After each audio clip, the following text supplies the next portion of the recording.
بسم اللہ الرحمن الرحیم۔ افعال حج کے اثرات۔ جب حق تعالیٰ نے ان افعال کو مشروع کیا تو ان میں اثر بھی رکھا ہے۔ اس کا مشاہدہ اس سے ہوتا ہے کہ بیت اللہ کے برابر کسی چیز کا دل پر اثر نہیں ہوتا۔ بیت اللہ کو دیکھ کر گھڑوں پانی آنکھوں سے امڑ آتا ہے۔ جس کو حج نصیب ہو وہ جا کر دیکھ لے۔ آخر کوئی تو بات ہے، حجاج جب لبیک کہتے ہیں تو پتھر بھی موم ہو جاتا ہے۔ دل پر ایک چوٹ لگتی ہے جب ننگے سر لنگی چادر وہ پہنے ہوئے فقیر بادشاہ ایک صورت میں نظر آتے ہیں تو کفار کے دل پر بھی اثر ہوتا ہے کہ کس چیز نے سب کو برابر کر دیا۔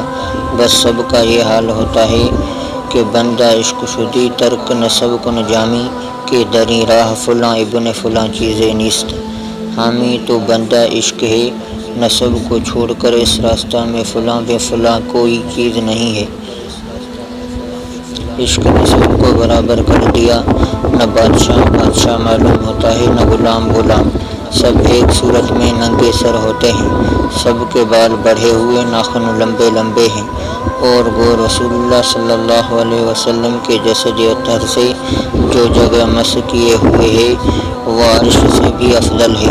تو بیت اللہ سے بدرجہ اولیٰ بائیں ہمہ روضہ اقدس یعنی صلی اللہ علیہ وسلم کو بے خضرا کو دیکھ کر جو حالت ہوتی ہے وہ اس قسم کی نہیں جو بیت اللہ کو دیکھ کر ہوتی ہے۔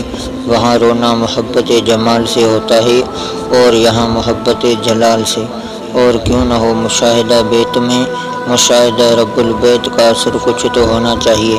بس حج کا حاصل یہ ہے کہ ایسے وسائل سے تعلق پیدا کیا گیا ہے جن سے تعلق میں اللہ کو قوت ہو۔ بعبارت دیگر یوں کہیے کہ اور تمام عبادات تو مجاہدہ ہیں اور حج مشاہدہ ہے۔ اسی کو مولانا فرماتے ہیں حج زیارت کردن خانہ بود، حج رب البیت مردانہ بود۔ حج خانہ کعبہ کی زیارت کرنا ہوتا ہے، حج رب البیت مراد نہ ہوتی ہے۔ جو لوگ طریق مجاہدہ کو صحیح طور پر طے کر چکے ہیں وہ واقعی صرف حج بیت نہیں کرتے بلکہ حج رب البیت کرتے ہیں۔ ان کو ظاہری آنکھوں سے کوئی دیدار نصیب نہ ہو مگر حج میں قلب سے ان کو مشاہدہ حق ضرور حاصل ہو جاتا ہے۔ حج کا لفظ بھی اس حقیقت پر دلالت کرتا ہے کیونکہ لغت میں حج کے معنی قدوم غلبہ کے بھی ہیں اور قدوم وصال کا ہم معنی ہے، اور غلبہ کا کامیابی کا مرادف ہے۔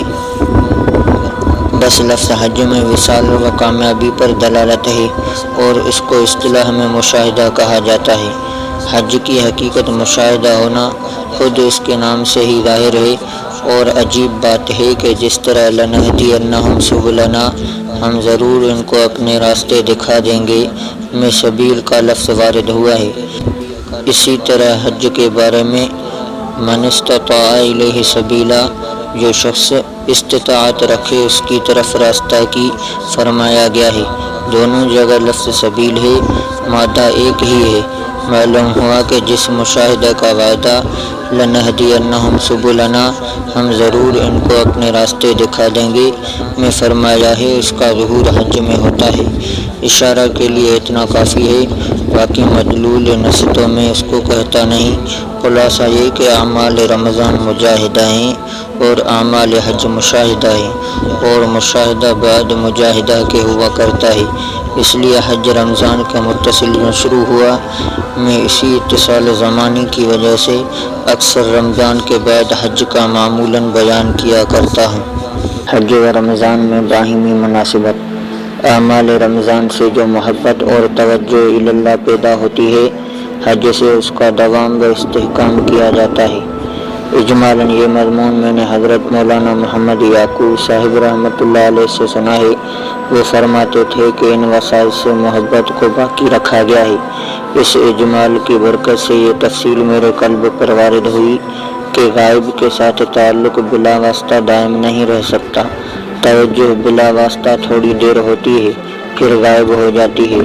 اس لیے ایسے وسائل کو اختیار کیا گیا جن کے واسطہ سے یہ محبت اور توجہ دائم ہو جائے۔ اس پر شاید کسی کو یہ اشکال ہو کہ پھر چاہیے تھا کہ حج ہر سال فرض ہوتا